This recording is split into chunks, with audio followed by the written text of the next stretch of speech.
We have Brett Rimkus on the phone with us right now. Who's over at actually you're over at Garner State Park, Brett. Tell me what you have going on. What do you see? So about 3 o'clock this morning, we had a storm system move in from the southwest, and it moved in, and it basically all through the top of Uvalde County, going up into Drought County. It dumped a widespread area of 5 to 6 inches of rain. It's still raining at this time, but it got a lot of the creeks up throughout the night. Fortunately, we've had a great response from our emergency response. Everybody up and down the canyon has communicated very well. All the camps, all the resorts are safe. All the road closures are done right. And so right now we're just watching the water rise. We're expecting anywhere from a 10 to 12 foot rise, in some places up to 15, and some of the lower where some of the other creeks are coming in between Garner and Concan this time. And Brett, I know you've been posting for the last 4 or 5 hours on Garner State Park's website. They've been sharing your videos. Were you there in 2018, the last time they had this major flood? And do you remember what did it look like there?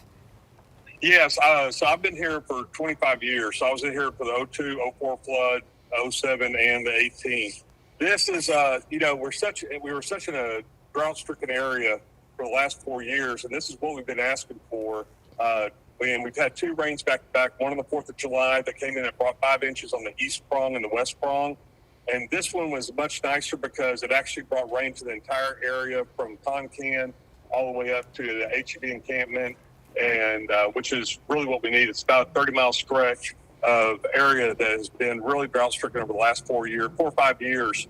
And it has been a solid rain. It's washed out the river. It should look beautiful after this. It's going to take it a few days to start clearing up. In the next couple of days, we expect it to go down. But right now, everybody's excited in this area because of the need for rain in our area. Brett, last time I was over there with you, we walked down to the river, and I think it's a 3 or 4 foot drop off that bank down to the river at a normal flow. What's it like right now? So right now it is going over the dam. We're expecting to go over the dam 4 or 5 feet. It's a wider part of the area, but you're going to see a lot of places that haven't seen this type of rain and washing out areas that have been for the last 3 or 4, like I said, 4 or 5 years that have had dust built up and no water flow or get cleaned out. And it's actually doing a wonderful job on the river. So it's going to be something neat to see, and hopefully we'll get some videos over to you this afternoon and let you see what's going on the river. Well, I'm looking at some video that the county EMS posted, and it looks to me like that river is rolling awfully hard right now. It is right now, and like I said, many thanks to Frio County Sheriff's Department, TxDOT, DPS, you've got our Concan Fire Department, and you've got the County Sheriff's Department and our emergency flood team that we've been all communicating this morning since 3 o'clock this morning. Everybody's been on top of their game, and we've kept everybody safe, and now we get to sit there and watch the water rise and a safety point. And so, Brett, everything that just happened in Kirk County, you sound very optimistic, but we know this is a really serious situation. How's everyone feeling out there after everything we've been seeing over the last week? So as part as the emergency response, I went over to Kerrville this last week and spent 5 days over there helping with that. It's always a concern, especially in the hill country, especially with the type of topography that we have, because the rivers can come up quick. And, we've had it before where what they had in Kerrville, having 15 inches in one night can be a game changer. And it's hard to kind of make sure that everything runs right.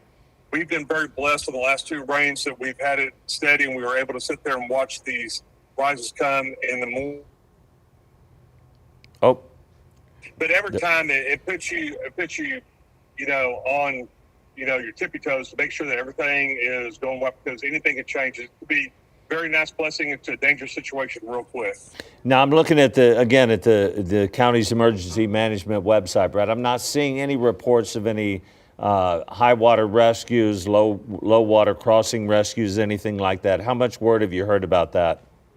We haven't had any calls come in, and like I said, that's due to this storm. Our communication was very good between all of our emergency services, and so that's the one thing that that has been in our benefit. We were all up this morning at 3 o'clock. We were all communicating.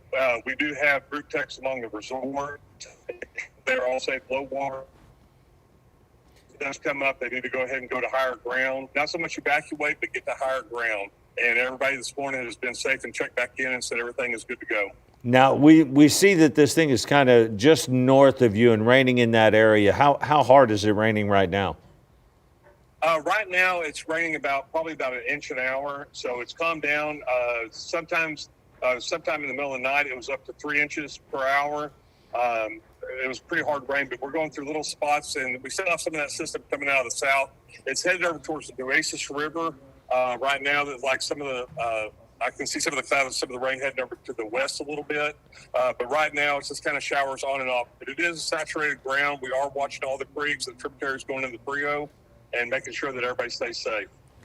And how long have y'all had that communication with all those campsites, with Garner State Park, and be able to, you just said you talked to everyone and they've checked in. How long did it take to get that put together? And was it in response to Kerrville, or have you always had that tight-knit community and you know everyone knows everyone, and when something like this happens, you guys strike?